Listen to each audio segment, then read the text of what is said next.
Unë e kam gjetur veten duke u bërë kurioze për çfarë ndodhi me këta të dy quzu. Duke parë për shembull Jozin se si ra më shpull gjestit. Kur fol, unë se kisha parë akoma dhe me njëherë gjeta veten duke bërë kurioze si ka mundësi. Pra ja që dhe ne na pëlqeka kjo gjë, pavarësisht se kritikojmë dhe nuk du me e pa pak në televizion.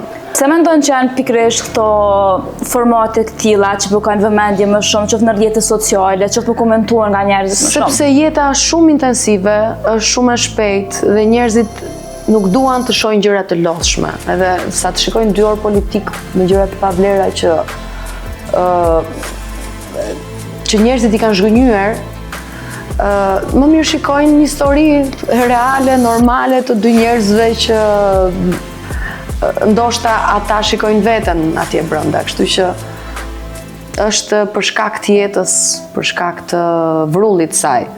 Ose kur lexon një libër tani, e merr një libër tani, përton të lexosh gjithë ato përshkrime që ndodhin, sepse informacioni që merr ti shpejt e shpejt në telefon është shumë më i kollajt, shumë më i shpejt dhe përton të lexosh, të gjithë librat të duken boring, të duken të mërzitshëm, duhet mezi shtyhen.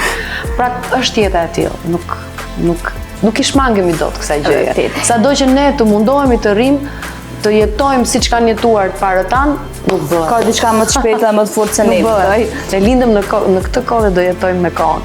Si thon shprehja, ec me kohën. Edhe keni përmendur që një periudhë të caktuar të jetës, keni përjetuar një gjendje emocionale që në atë kohë nuk e ke kuptuar, por nëse mund ta themi një depresion të lehtë. Është vërtet. Tregom se e ke përjetuar atë edhe çfarë ka ndihmuar me dole jashtë asaj gjendje.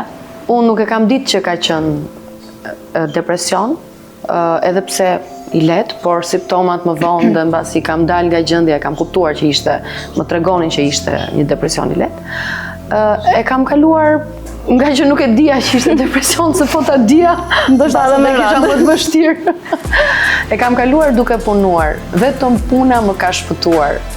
Edhe kur njerëzit bëjnë drama kot për gjëra koti,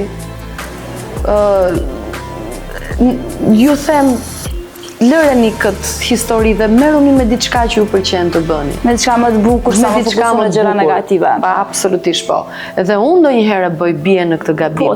Po shoqur kam njerëz që m'duan vërdall dhe më tërheqin në vëmendjen.